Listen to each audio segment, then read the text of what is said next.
તો ભારે વરસાદને કારણે ચોટીલામાં તળાવમાં ફસાયેલા વૃદ્ધનું રેસ્ક્યુ કરવામાં આવ્યું। જલારામ મંદિર પાસેના તળાવમાં વૃદ્ધ ફસાઈ ગયા હતા। તળાવ વચ્ચે આવેલ મંદિરની ડેરીમાં વૃદ્ધ ફસાયા હતા। ત્યાં બચાવ કામગીરી કરવામાં આવી, વૃદ્ધનું રેસ્ક્યુ કરવામાં આવ્યું। વરસાદી પાણી તળાવમાં આવતા જ વૃદ્ધ ફસાયા હતા। ચોટીલા નગરપાલિકાની ટીમ ઘટના સ્થળે પહોંચી અને વૃદ્ધનું રેસ્ક્યુ કર્યું હતું। આ દ્રશ્યો એક્સક્લુઝિવ સંદેશ ન્યૂઝ આપને બતાવી રહ્યું છે। ચોટીલાના જલારામ મંદિર સામે આવેલા તળાવમાં એક વૃદ્ધ ફસાઈ ગયા હતા।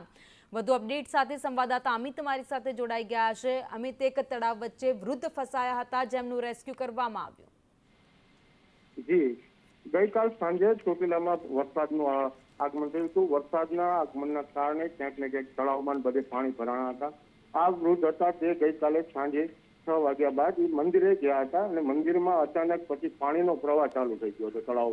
તળાવમાં પાણીનો પ્રવાહ ચાલુ થતા ગઈકાલે સાંજે આશરે 7 વાગ્યાની આજુબાજુથી સવારના આજે 8-9 વાગ્યા સુધીમાં આ વૃદ્ધ ત્યાં ફસાયેલા હતા અને અહીંથી હાઈવે જલારામ મંદિરની આજુબાજુમાં જે હાઈવે પસાર થતો ત્યાંથી ચોટીલાના કોઈક નાગરિક દ્વારા આ જાણ થતા કોઈ વૃદ્ધ ત્યાં ફસાયેલ છે તેની જાણ તેમને નગરપાલિકાને કરવામાં આવી હતી। નગરપાલિકાની જે ફાયર ફાઈટર ટીમ છે તે આ જાણ થતા તે ઘટના સ્થળે પહોંચી હતી અને તેના તરવૈયા દ્વારા તે વૃદ્ધને બચાવી લેવામાં આવ્યા હતા।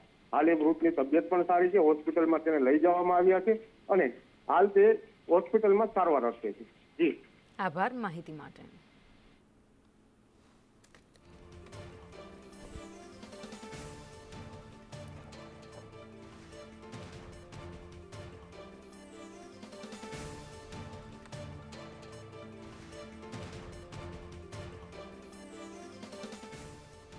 વરસાદ વરસતાની સાથે જ કેટલીક જગ્યાઓ પર પાણી ભરાઈ ગયા, જેના કારણે ફસાયેલા લોકોનું રેસ્ક્યુ કરવામાં આવી રહ્યું છે। આ દ્રશ્યો ચોટીલાના તમે જોઈ રહ્યા છો, જ્યાં ભારે વરસાદ બાદ એક વૃદ્ધ જલારામ મંદિર પાસે ફસાયા હતા તળાવની વચ્ચે, જ્યાં વૃદ્ધનું સ્થાનિક ટીમ દ્વારા રેસ્ક્યુ કરવામાં આવ્યું હતું। હાલ વૃદ્ધને હોસ્પિટલ સારવાર માટે ખસેડવામાં આવ્યા છે।